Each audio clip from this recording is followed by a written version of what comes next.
Hello, everyone! Welcome to another Mysterious Galaxy virtual event. It is, of course, me, Nick, the Director of Events for Mysterious Galaxy. I always say this every virtual event we have, but tonight I thousandfold mean it because I am super excited for both of these authors, actually. I'm a little jittery because this is wonderful. We have two fantastic authors whose books just are great for people who don't usually have seen themselves in YA and sci-fi fantasy being represented and didn't have such fun things to really read. So please, everyone, I want you to give in the chat a warm welcome to David R. Slayton and Shaun David Hutchinson. Hello, gentlemen. Hello. Hello. For those of you who might be tuning in who haven't read these authors' works before, first, David R. Slayton grew up in Guthrie, Oklahoma. I usually don't give the full bio, but this one, it really matters, so bear with. Guthrie, Oklahoma, where finding fantasy novels was pretty challenging, and finding fantasy novels with diverse characters was downright impossible. Now he lives in Denver, Colorado with his partner Brian, and writes the books he always wanted to read. White Trash Warlock, Slayton's debut novel, is the first book in the Adam Binder series.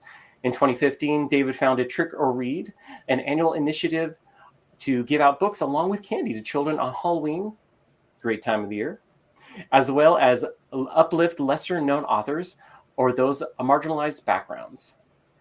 Conversation tonight, we have Shaun David Hutchinson, the award-winning author of numerous books for young adults, such as Before We Disappear and Howl, and he's also the editor of multiple young adult anthologies.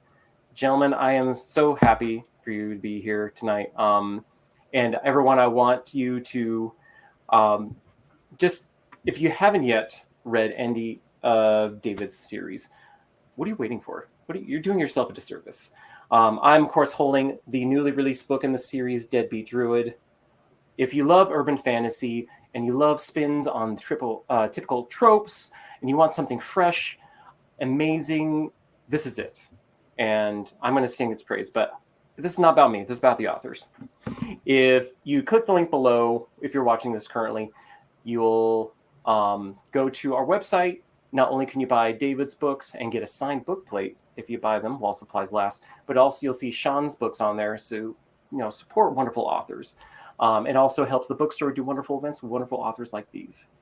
Finally, if you have any questions you want to submit, go ahead and click the link below that says Ask a Question, and we will get to those questions later on the program.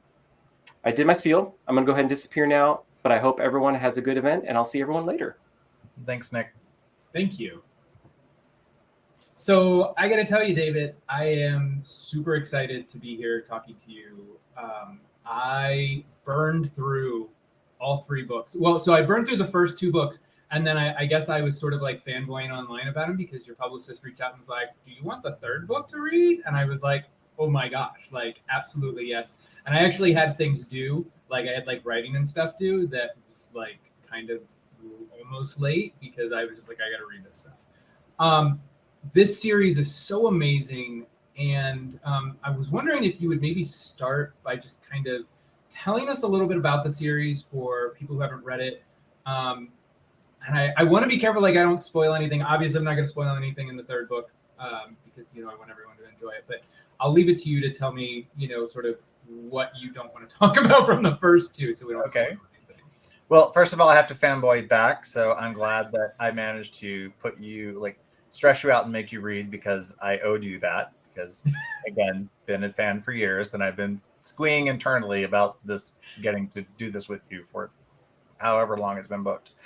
Okay, so let's see. So White Trash Warlock is the story of Adam Binder. He is a broke gay witch from Guthrie, Oklahoma. Like me, I'm from Guthrie, Oklahoma. I grew up in a trailer in the woods outside of Guthrie, though a little while longer than Adam did, a while ago. Like him, I'm a high school dropout. Like him, I'm bookish and gay, and that wasn't the easiest thing in the time and place where I grew up. So I put a lot of that into his background. And for those of you who haven't read it, White Trash Warlock starts with Adam finding out that his brother, who he's estranged from in Denver, needs his help. Adam's a nice guy, so he comes to help and also gets the chance to say, I told you so, because his brother had at one point institutionalized him, thinking that his sight or ability to see the spirit world was mental illness, when actually it was the sight. So But Adam comes to help and finds that things in Denver are so much worse than he expected. That requires that he ask for help from the people he least wants to. The elves who live in our defunct, well, it's still actually workable, our kind of rundown amusement park lakeside. And that's a really fun sequence. Meets a guy, kind of saves the world, but at the end of White Trash Warlock, gets a call for help that sends him racing back to Guthrie. He is in such a panic, he doesn't tell anybody, including the guy he's dating, which leads to some misunderstanding and tension. The guy chases after with Argent, the Elven Queen of Swords, which was my favorite thing ever to write that road trip. And I just had such a blast with that. But at the end of Trailer Park Trickster, it's a bit of a Pyrrhic victory. Adam finally finds out who the big bad is that's been haunting his family. And I got the chance to weave in a lot of my family history. I had a gay cousin who was murdered when I was only 1 year old. And I didn't even know about him until a few years ago. So it was an opportunity to talk about some of how secrets and generational secrets can harm us, even from beyond times when we don't know about them. So at the end of Trickster, big cliffhanger, truly there. And that leads us right into Deadbeat Druid, which is a literal road trip through hell or the underworld. And yeah, so that's basically where the whole spiel for the series, I guess. So I think you answered like 5 of my first questions, but all right. No. It's actually great. Is because one of the things that there were a lot of things that really drew me into the series, but one of the things that stuck out to me the most was the depiction of family throughout. Adam's relationship with his brother, Adam's relationship with his mother, Adam's relationship with his father, who isn't around, at all because he's dead, and it felt so real and it felt so specific to growing up queer, the way that family traumas, travel with us. And then to continue that on, and those sort of traumas, went far back into their history. It felt like this really interesting sort of thing. So my brother is also gay, and we have this joke that because we are estranged from our biological father, and we have this joke that we are pruning the Hutchinson line so that we can keep some of that from growing out, because it just needed to be pruned a little bit. And it felt like this interesting thing, because there was so much toxicity running through their line right up to Adam, and Adam seemed to be the person who broke that kind of curse, and I loved that, and it felt so real. So I mean, you kind of already answered that. How much inspiration did you draw in your real life from? But what were you thinking about the ideas of masculinity and toxic masculinity and how that sort of travels through generations when you were writing this? Absolutely. And it was really hard, because when I started writing the book, when I started writing White Trash Warlock, I had this idea for an urban fantasy set in Denver. And I had the bit with Bobby at the beginning of White Trash Warlock with the ghost baby and the creepiness. And then I had this kind of literary fiction, more autobiographical piece set in Oklahoma. And at some point they kind of meshed when Adam popped into my head as a character. So Adam's childhood is my childhood. What he experiences at the hands of his father, what his brother experiences, those are all drawn from my life. Right. So it's funny sometimes, because people will, I'm like, oh my gosh, this book needs a lot of trigger warnings. Like, but it's just my child. I didn't think it was that bad. Oh yeah, it is. And I started working with a bioenergetic therapist, which is the most, if you know Colorado, it's the most Boulder thing possible.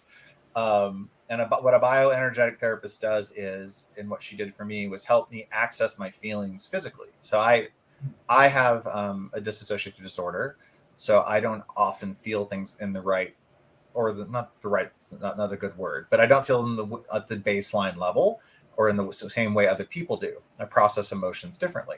So I had to learn to, okay, we're going to talk about something that made you really mad with your parents, and I'm going to hand you a dish towel. And while you're getting angry, I want you to twist this dish towel, talk about it, and I want you to feel where that is in your body and how you feel it. So it was very useful working with her for the year that I was writing this book, because it allowed me to kind of access my emotions. This trilogy was incredibly cathartic and getting it out of my system, which was amazing. So if I ever get to write more Adam books, which I certainly hope I do, I won't be going back to the same wells. I won't be going back to Adam's childhood, particularly, because I feel like I've moved past it, and I feel like he's moved past it. So that was one of the nicest things at the end of Deadbeat Druid. This is a spoiler. Adam makes the decision to move to Denver permanently. That he's going to leave Oklahoma behind, and I really felt like that was such the right choice for him to be moving on. I mean, I agree with you. It felt like an end, but not the end, and that was very cathartic as a reader. Because, you know, I mean, at the beginning of White Trash Warlock, all I wanted to do for the whole book was just hug Adam. I just wanted to hug him so much, you know, because, again, like, I recognized so much of the emotional baggage that he was carrying, and watching him work through that and stumble and fall and make mistakes and get back up and then find Vic. I mean, it was all just so incredibly moving and touching. So can we talk a little bit about Vic? Sure, let's talk about Vic. I love Vic. Vic is a fan favorite. So Vic is the love interest, and he and Argent are probably the two fan favorite characters, and now along with Bran, who pops up in the second book. And they Vic and Argent bounce so well off each other, and I had to stick them in a car together for a prolonged drive because that was unavoidable. It was actually kind of wonderful seeing them together. So was there any inspiration behind Vic, or was he just, you know, because he's the perfect foil for Adam in almost every way, and you don't find that very often, because he's not, you know, he has his own issues. He's not just, you know, he's perfect, but he's perfect for Adam. I love that. And it makes me think of that line from Next to Normal, perfect for you. Mm-hmm. Really, so Vic isn't drawn from a person. He is in some, and you can kind of feel that a little bit in White Trash Warlock, but he's completely seen through Adam's eyes and their connection in White Trash Warlock. So he is a little bit more of an abstract until we get to Trailer Park Trickster and Deadbeat Druid. When we get Vic's point of view, we get to see things through his eyes. And one of the nicest things I got to do in Deadbeat Druid, because when Vic is lost in the underworld, he's reliving some things. I got to show his initial meeting of Adam through his perspective. That was really cool to write that. But when I created Vic, he is purposefully, and the Martinez family is very much purposely so as well, a mirror to Adam. So Vic is a mirror to Adam, and the Binder family and the Martinez families mirror each other. And that was the most fun thing to write, because Adam, like me, you know, comes from the Midwest where we don't talk about the bad stuff. Again, had a cousin who was murdered. No idea until, you know, a year before my mom passed. And the Martinez family talks about everything. They're very sherry, you know, and my sensitivity reader helped with that. Right. And it was nice to throw Adam into that culture shock of, you know, this Midwestern stolid white family versus this loud Mexican family who loves to talk about things and shares and is way more healthy. The Binders are not educated, with the exception of Bobby, and his education is kind of toxic because the way he uses it like a cudgel. The Martinez family, Maria, the mother, is a professor, and she is educated and a historian, and that she brings insight into the way that she takes care of her boys. Both families are missing the father. That was intentional, right? I wanted Adam to get to see another family that was like his dad missing, you know, two sons, mother, but that it didn't have to be all toxic and weird. I wanted Adam to get that. The Martinez families also, you know, they live in Denver. They live in a city. They're urban. They're more educated, more worldly. They've traveled more. The Binder family is more backwoods, like me, right? Where they're kind of scared of the larger world to a degree.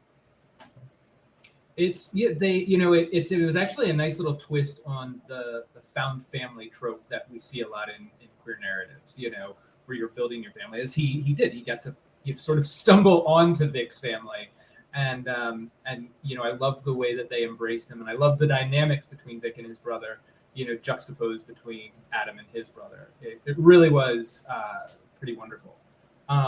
So speaking of Argent, I had a real. So one of the other things that I really, really, really love about this entire series is the way you handled magic and the magical world, because it felt like it was recognizable, but also kind of unlike anything I'd seen before. You know, because you've got elves and you've got leprechauns and you've got, you know, the watchtowers, and you work in a lot of things with, you know, tarot and the way that, you know, Adam is powerful without having power.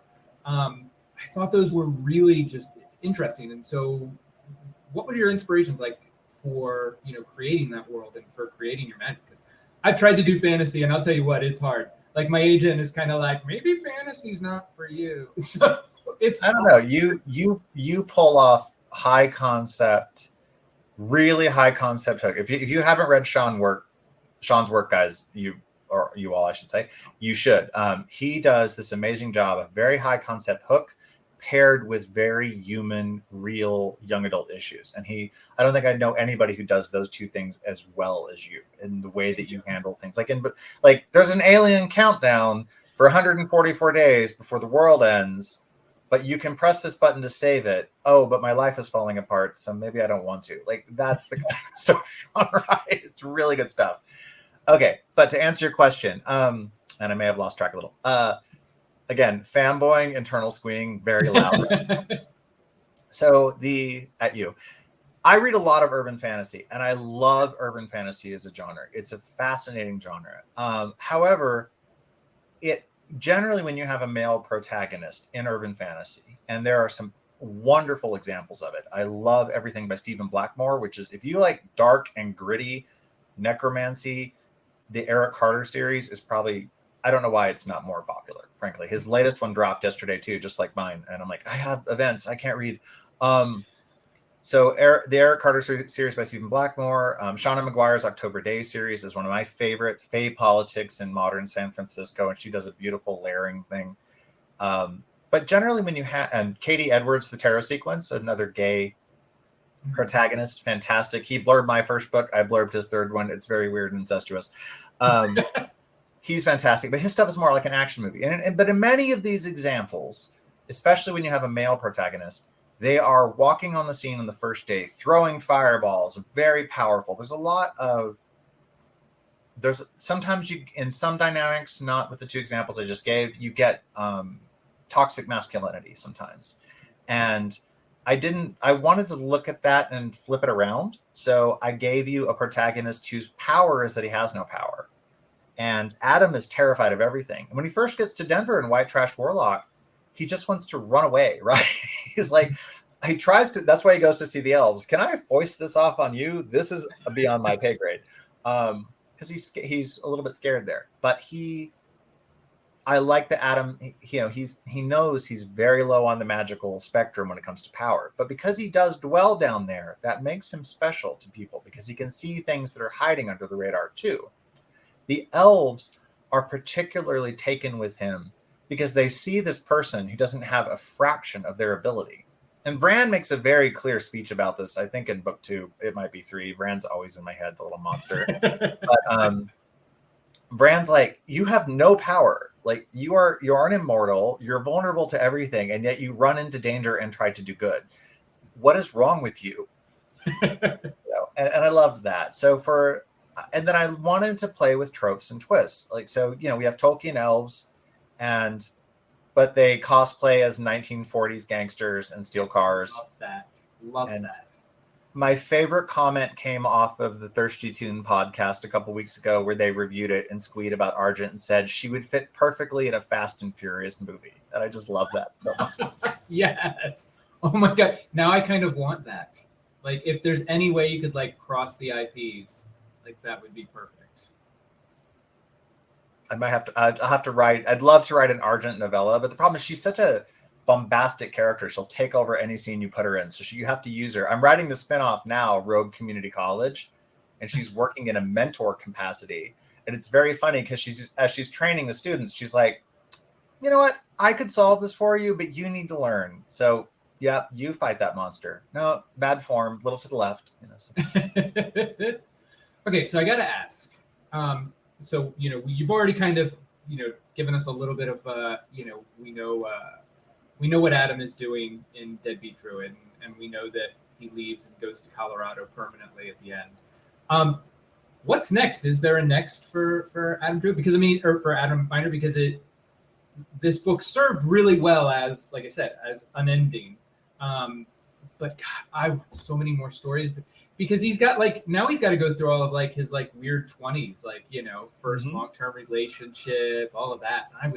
And I would just love to see that. Even if there's no big bad, I would just love to see an Adam and Vic sitcom, that would be amazing. Adam has to go to Walgreens. Yeah, you could just do a short story, a day in the life. The Zeppo episode of Buffy where Xander's just having I do love those stories or episodes where characters go in a highly supernatural magic or whatever world. They're having a very mundane day as the world is crashing around them. I'm hoping this isn't the end for the series. This is the end of the trilogy. I was contracted for 3 books, so I wrote 3 books. It really depends on how Druid does. If that's your spiel to buy it and tell people about it. Yes, please buy it, everybody. But I know how book 4 begins. I am not going to tell you because it will drive you crazy. It is a great hook. I have a working title, which is Hillbilly Hedge Witch. That gives you a little hint of who would be featured in it, as you know from events in Druid. But also I know how book 4 begins. If we get it, I have treatments. And so my agent and I are like, all right, let's see how Druid does. And maybe we can pitch that in a few months when we have some numbers. Okay. All right. Then I will try to be patient, but it is not my superpower. If I don't get to tell more Adam stories in that format, I'll probably do some short stories and novellas, much like Katie Edwards has on my website to help you all get some closure. Nice. Because people have expressed more kind of like you. They want to see more time with Adam and Vic and what happens. So I would do a novella or whatever 3 years later. If I do get the next 3 books, I will take a time jump. Okay. Both Adam and Vic, I guess there's a spoiler. They survive. We won't be doing any Kill Your Queers in this one. They both make some very large life decisions at the end of Druid that I would want to fast forward about 3 years. Plus, I wouldn't be able to write it for a while because Rogue Community College is out in 2024, and I have my Epic Fantasy next year. But you will see some threads and some of the political aspects of things and some of the characters like Argent in RCC in 2024. Okay. But you will have a cameo or 2 from some people. So yay. That makes me very happy to hear. So talking about Deadbeat Druid, I am curious. It's a very sort of, is it on the back? Yes. So we literally go to hell in this book. It felt very on the nose in the very best way, as sort of it kind of in a weird way reminded me of oh my gosh, I'm having a brain blip. He's Italian.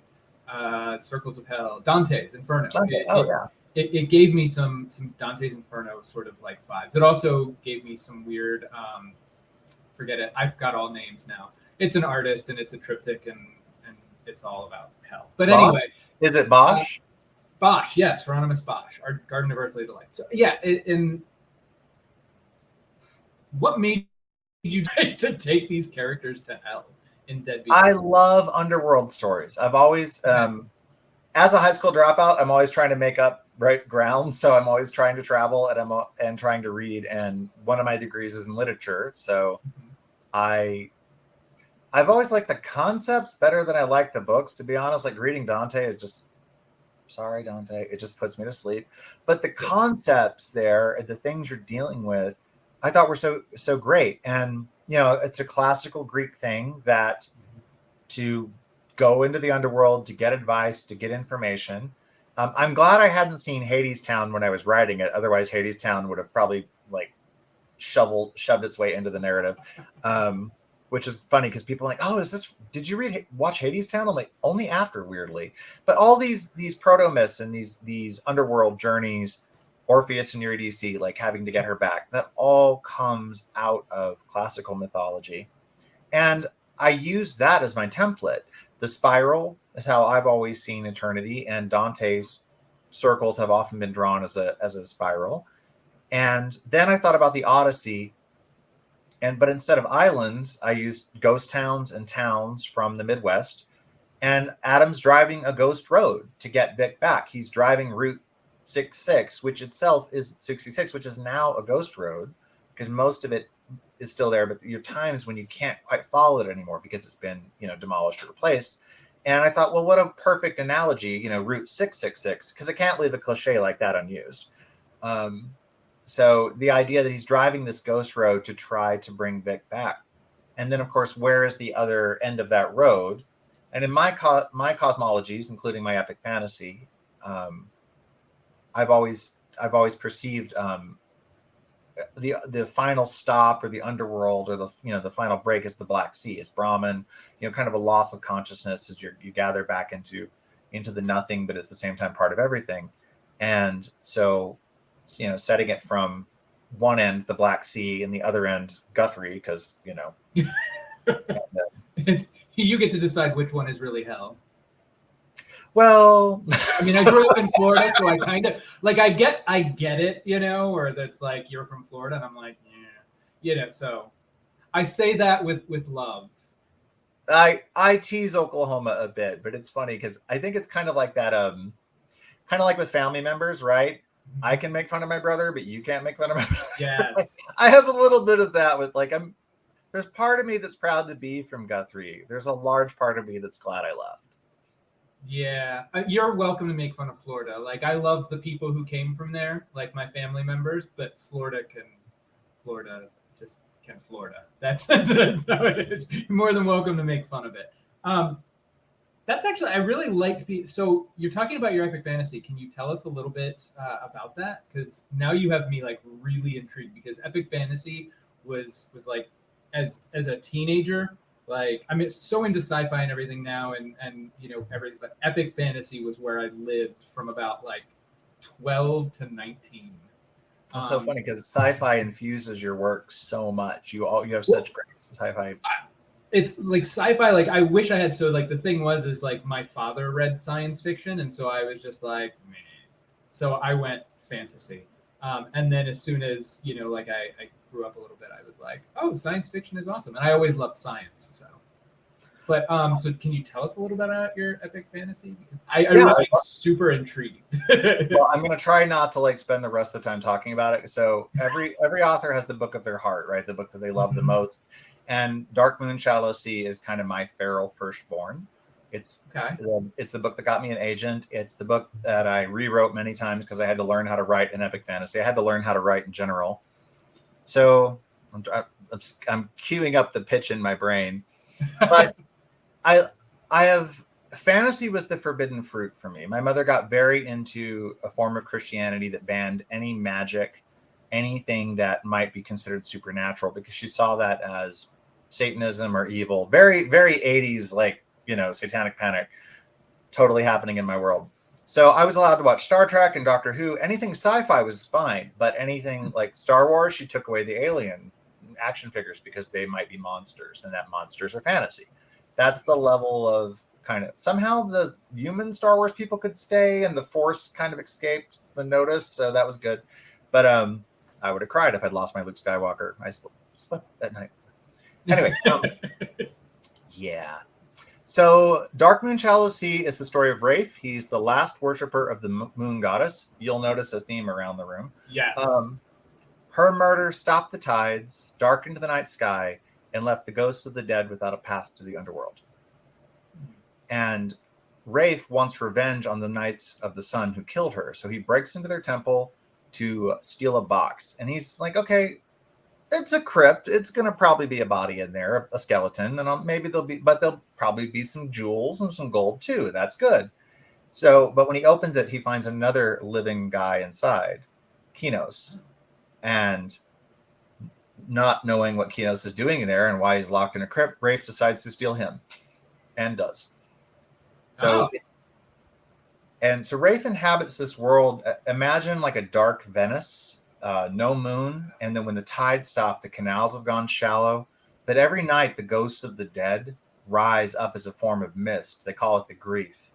And again, leaning into the Greco-Roman idea, they're very blood hungry.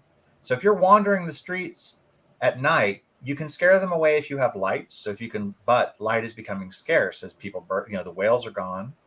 Light and anything to burn is slowly being used up.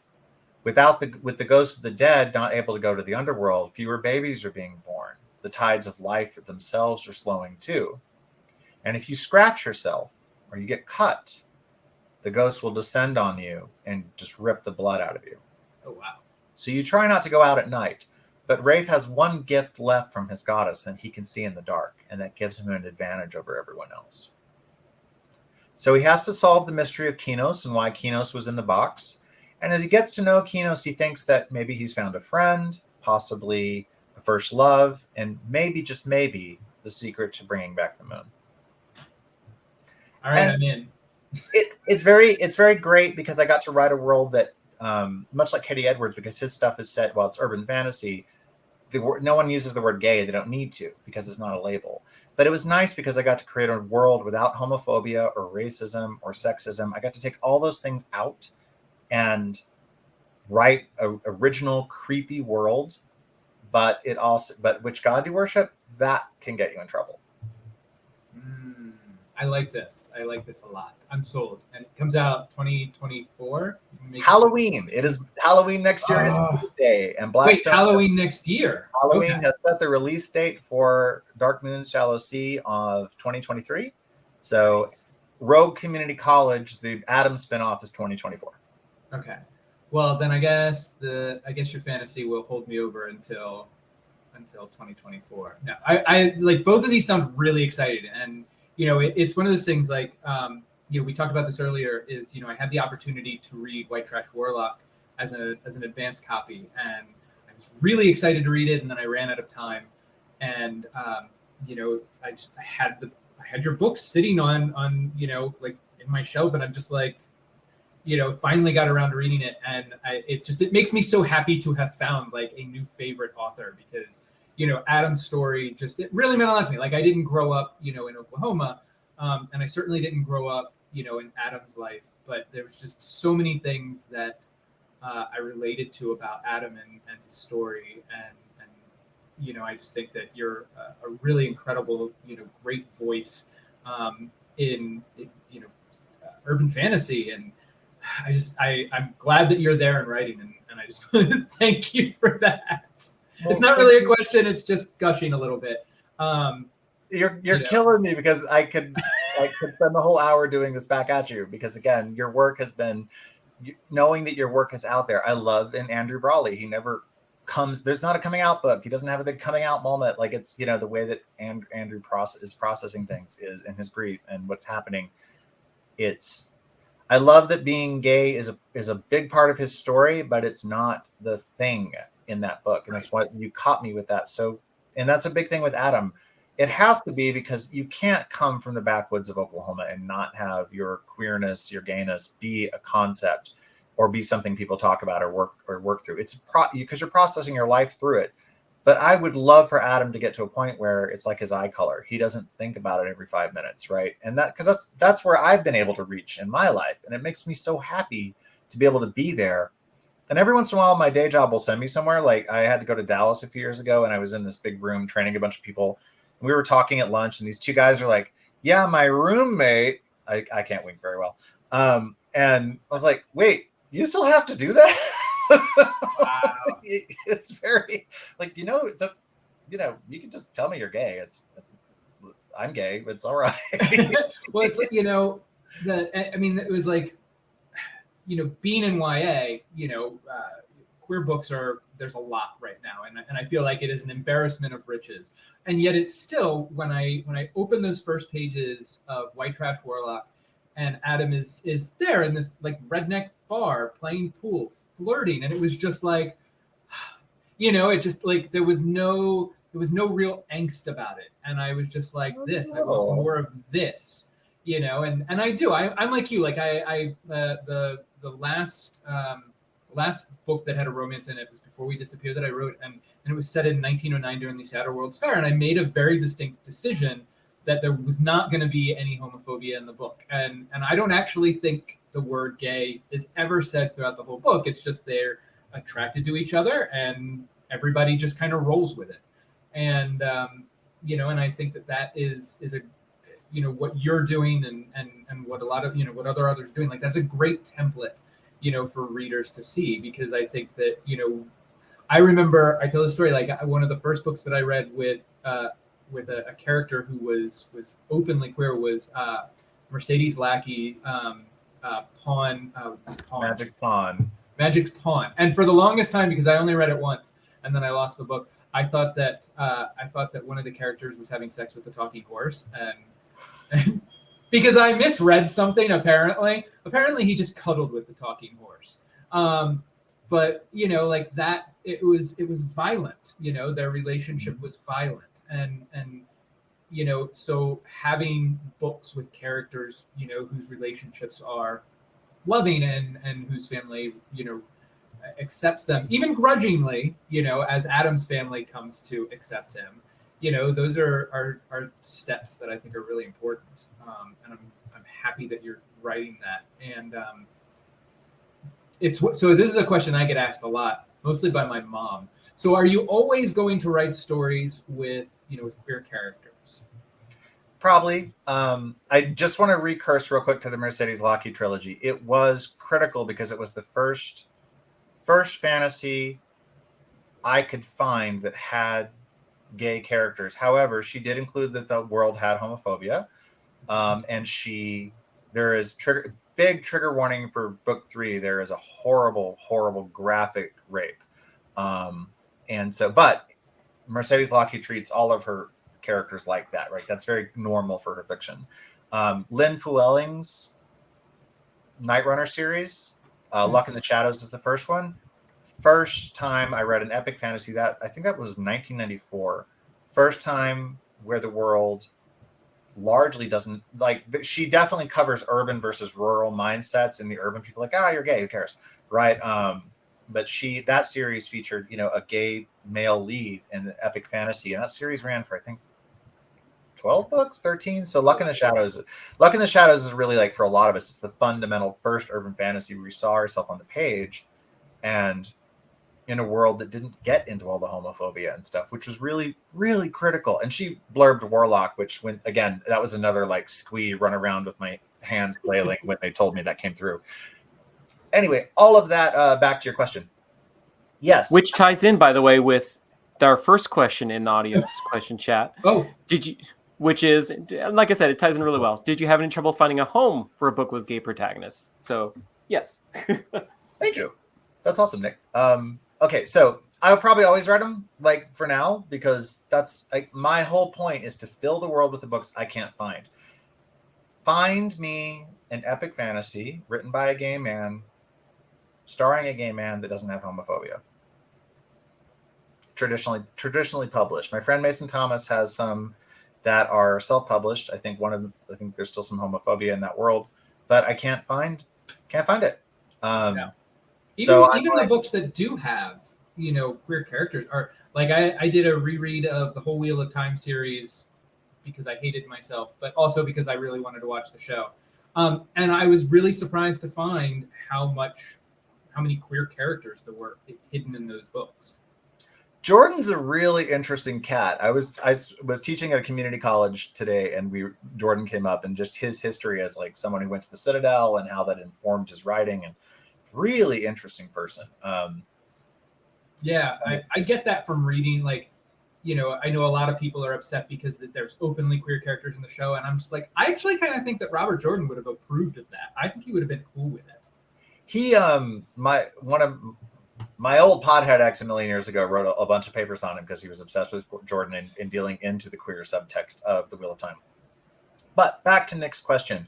Yeah, I was really lucky I didn't.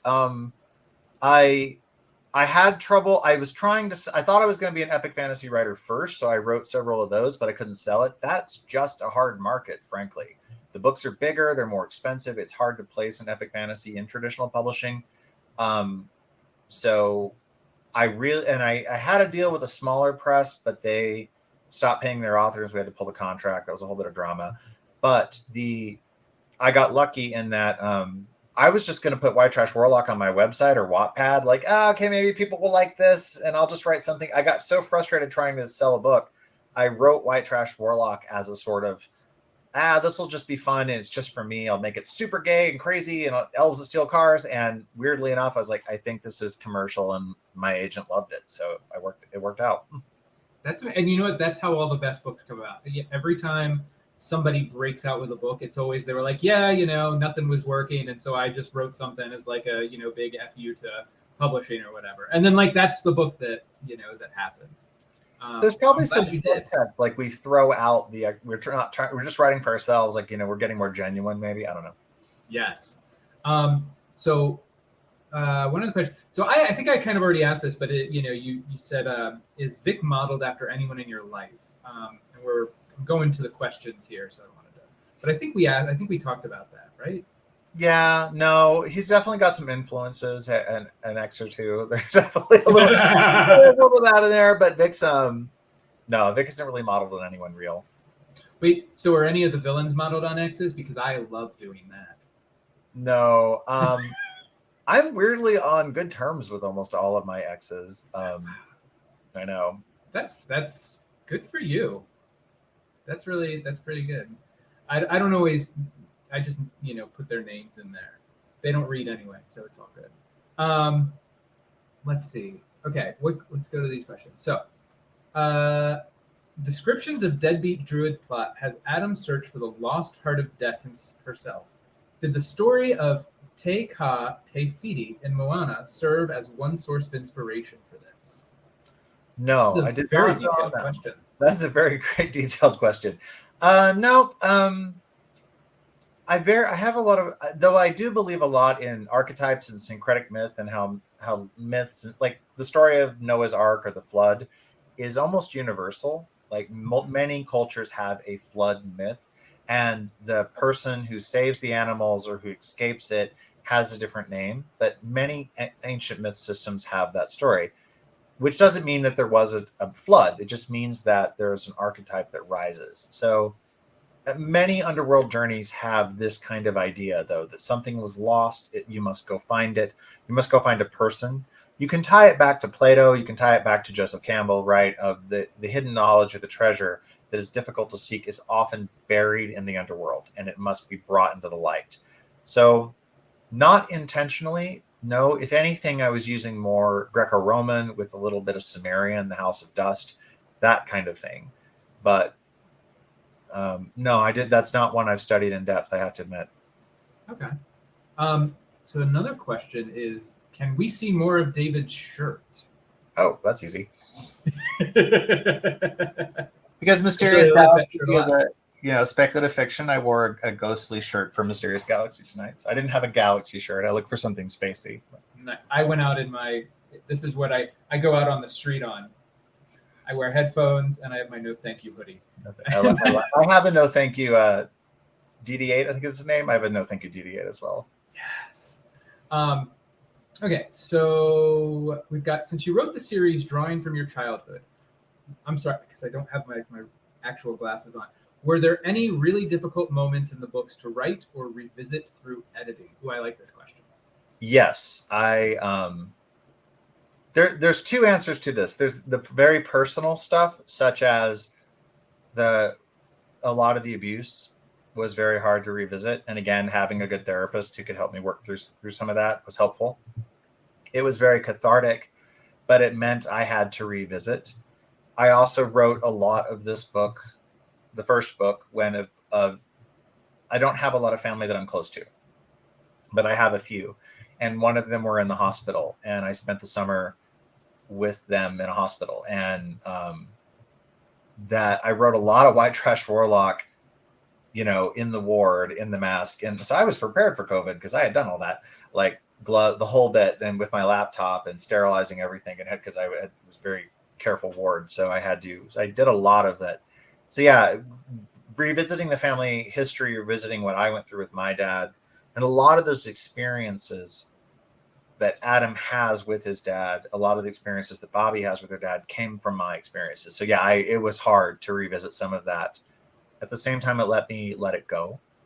The other half was I tried to put a lot of real emotion into this book. And there are scenes at the end of Trailer Park Trickster. This is a bit of a spoiler. Sorry if you haven't read it.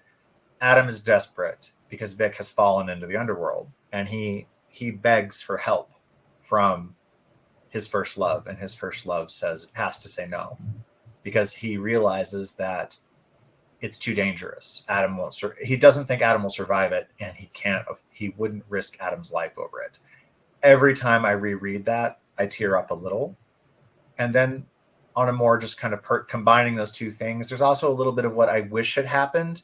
There's a scene early on in Trickster where someone's about to call Adam a slur, and his mom just backhands that person before she can get the word out. Tilla May just smacks her, and it's you will not call my son that word. And that's something I think, again, kind of going back to that child, is the kind of thing we wish our parents would have done for us or could do for us.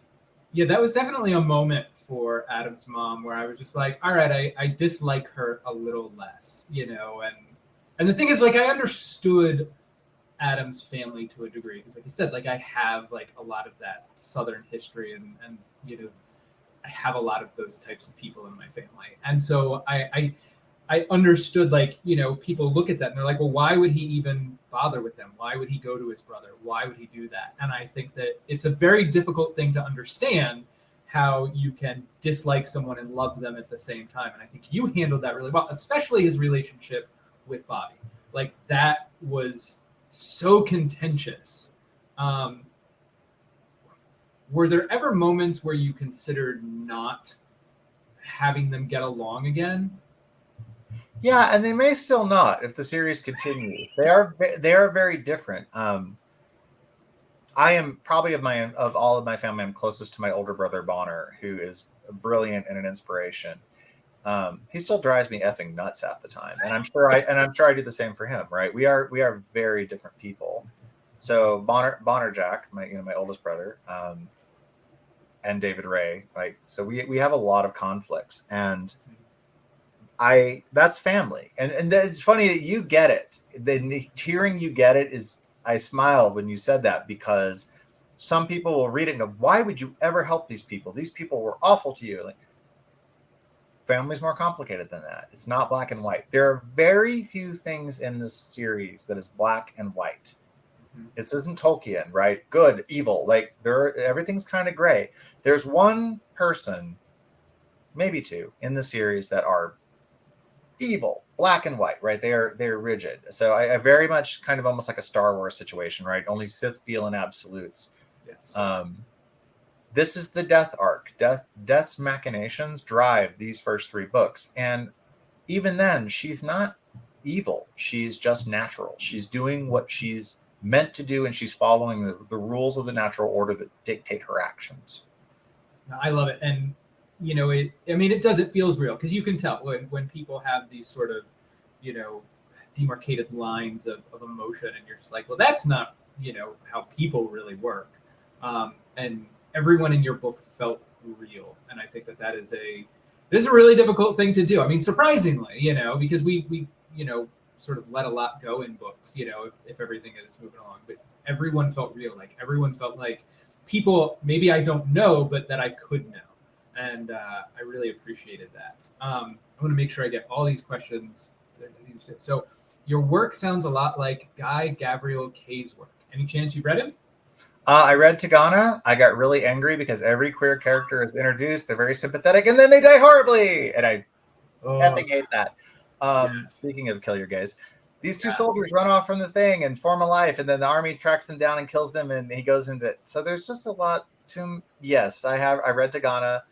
Beautiful book, but dear God, it's like every single time, like okay, I get it. Once, twice, three, like how many times has that happened? It's gone like at least 3 times that you introduce a queer character, you stereotype them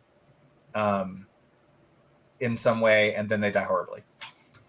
Yeah, that is it's one of the things where I'm just like I just don't want anything to do with killing queer characters in books. Until the scales have balanced a little bit. My friend Barbara Ann Wright says it well. As long as you have spares. So for her stuff, she's like, everybody's gay, so I can kill half of them if I want. now that I agree with. So were there any characters that grew or lessened in importance through drafting? Bobby, I was gonna kill Bobby. I didn't. Really? Okay. Yeah, I originally thought in what book? Warlock. He wasn't gonna make it out of Warlock. Wow. And then I'm actually glad he did, surprisingly. Yeah, Bobby is my favorite character in some ways because I get an email. Someone starts reading White Trash Warlock, and I get an email. I hate this guy. And then I get an email like 3 weeks later. Okay, I still hate him, but I kind of not as much. My friend Tita's like, I wanted to take him behind the woodshed. I still kind of want to take him behind the woodshed, but I love that. That's the sign of a good character. Yeah, and some people will write by the end of like Trickster, Bobby's somehow my favorite character. How did you do that to me? There's a character in Trickster who comes back in Druid that is just the worst. She is the worst. And people are like, I can't believe you're making me have sympathy for her. What are you doing? And you do. I love it. I love twisting that around. So yeah, a lot of people changed in draft. Silver changed a lot. Really? The Elven Prince. He became warmer a little bit more. He became a little more snide in some ways.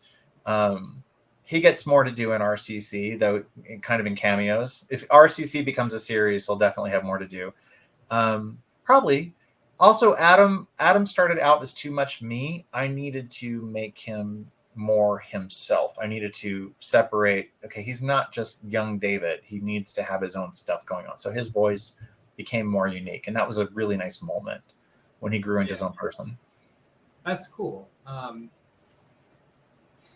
trying to think of how to say this without, I don't want to spoil anything. I'll go back to Bobby. So, I got a question. I was going to something about Bobby and at the end of White Trash Warlock, because I thought that what was really great is that while Adam also changes throughout, Bobby also undergoes his own transformation after what happens to his wife. Yeah. And I just thought that was heartbreaking, but also necessary in a way. Let me ask this question. Oh, go ahead. Sorry. No, go ahead. Sorry. We have to grow. Life, we've all known those people who are like still talking about high school in their 40s, right? And I was like, I've always said, don't date anybody over 30 who still wears their college ring. It's kind of you know what I mean? Yes. And I think we see in gay men particularly because we sometimes didn't have the same experience. We had an arrested development. I certainly did. That's why Adam does too. I gave it to him. But I was running around as a 23-year-old when I was really starting to hit my stride with dating and stuff. And most of my behaviors were very reflective of an 18-year-old because I didn't know. And I think that's very common and normal, but you need to grow out of it. If you're still in your 30s and acting like that, we got a problem. If that light bulb hasn't come on. Yes. So were there any scenes or bits of research that you wished had made it into the final draft, but ultimately got cut? There are so many bits of hidden and lost history. All the things that happen with the history are real. For example, Dead Woman's Crossing in Oklahoma, in Debbie Druid. The flood of Amarillo is important in the book. I use a lot of history. I try to use as much hidden or lost history as possible. One thing I got deep into in Warlock in Denver's history was the Auraria community, which is now our college campus where 3 schools share. The people who live there, who were largely Latino or poor, were driven out, and that land was seized and taken from them to make that campus come to life. And that's something that a lot of people don't know. The Nazi I always do this wrong. the Nazi POW camps in the Midwest and the Southwest. A lot of people don't know that those existed, that we had German POWs from World War II hanging out in Oklahoma. They also weren't locked up very well, and they would sometimes just wander off, and we'd find that, people be like, why is there a German guy speaking German in Oklahoma City? Because they'd wander out. They weren't guarded very well. People often don't know about that there were World War II POWs stationed in camps throughout the Midwest and Southwest. So I got to include a lot of things, but there are so many more things on that list. The Auraria, I just couldn't find a place to fit it. Denver's Chinatown was destroyed in a massacre during the railroad times because white people were being jerks and destroyed Denver's Chinatown and killed a lot of people and destroyed the shops. Otherwise, Denver would have a Chinatown still. Denver does have a lot more diversity than you might think. I will give my city that. We have Little Shanghai. We have Little Vietnam. We have really cool. We have 100-year history of taking in refugees from across the world. So we have really amazing enclaves across the Denver metropolitan area due to this. But it is there are all kinds of more secret histories I would blend in if I was allowed, if I had the real estate to do it. And it also has to be organic to the story. I can't just and suddenly I'm going to talk about this thing for 5 pages, yes. Which, you would get bored and go buy a different book. I don't know that I would get bored if you started doing it, because I love the secret histories and, and of course there are so many, so many little bits that get lost, that people don't talk about. I actually didn't find out about the World War II Nazi POWs until 3 years ago. Somebody wrote about it, and I was like, that was a thing that happened? And yeah, so, I like that. I like when that stuff gets woven into books, and I like what was woven into your books. Thank you. The set piece I didn't get to use was the airplane graveyard in Arizona. There's a giant airplane graveyard where they store planes that just never got sold or used. One of Elvis's fancy planes is actually hanging out there. There are massive fields of abandoned aircraft just chilling in Arizona. I really wanted to find a set piece for that and have them travel through it, but I couldn't find a spot for it. You know who I think that was the setting. Neil Shusterman used it in his Unwind series, I'm pretty sure that's what it is. Unless there are multiple plane graveyards somewhere. There could be. The Pentagon has quite a few, and we talk about, not to get political, but to talk about government spending. We'll make fighter jets and not do anything with them and just stick them in a field. We talk about government waste. The Pentagon will just throw planes in a field and let them rot. It's very weird. Okay, so I think we have 2 minutes left. So there's one question that I always like to ask, and it is: was there a book when you were younger? Doesn't have to be when you were a kid, at any point, but that sort of really inspired you to want to be a writer. Margaret Atwood's Cat's Eye, which I will never understand because I will never be a middle-aged woman. As I've gotten older, it has made more sense. That book is so beautiful, and everyone knows The Handmaid's Tale. But to be honest, Cat's Eye is my favorite book of hers. And it's got memory and dream and physics and art. It's such an amazing, interesting book.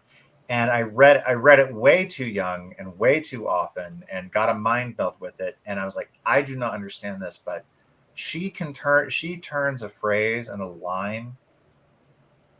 Her writing is just incandescent sometimes. And I'm like, man, I want to be able to do that.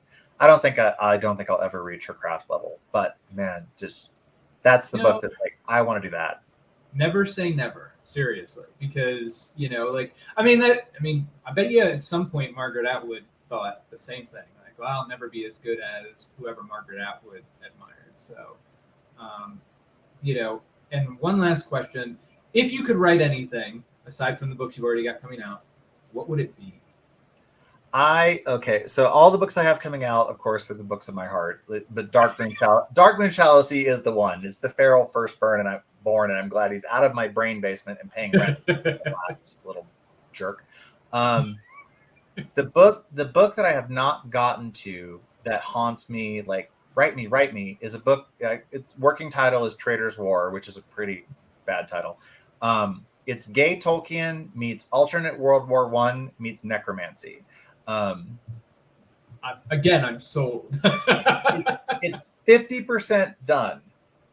But every time I get time to pick it up again, I get a contract or a deadline or something else comes along. So that I think it's my best work, but it's halfway done. So I need like time. So, I feel that. So please buy more copies of the Atom series so I can quit my day job and write that book and get it out of my head. But you know what? Even when you quit your day job, you still have those books. I have a book I've been thinking about and working on for like 12 years. Never finish it. When do we get it? Never at this point. I'm going to tweet at you like once a day. But yes, everyone, you heard them. Go and buy all of David's books and All Shaun's of books them. too, so that way they both can write the books they need to write, quit day jobs, everything, so they could write these books.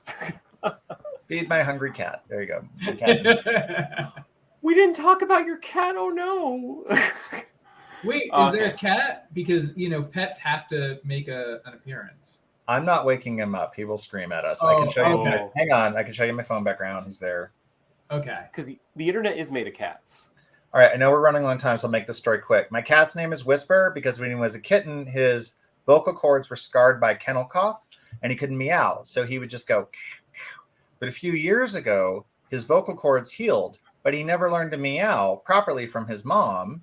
So now he just screams. He has no other setting. Whenever he wants to talk to me. So that's Whisper on top. Aww. And that is his brother who we lost weirdly 3 years ago today. Oh. Who was named Summit. And Summit was named Summit because when I first picked him up, we found him cuddling. My ex and I, we didn't want them to get adopted and split up. Whisper made the noise he made, and Summit climbed straight to the top of my head.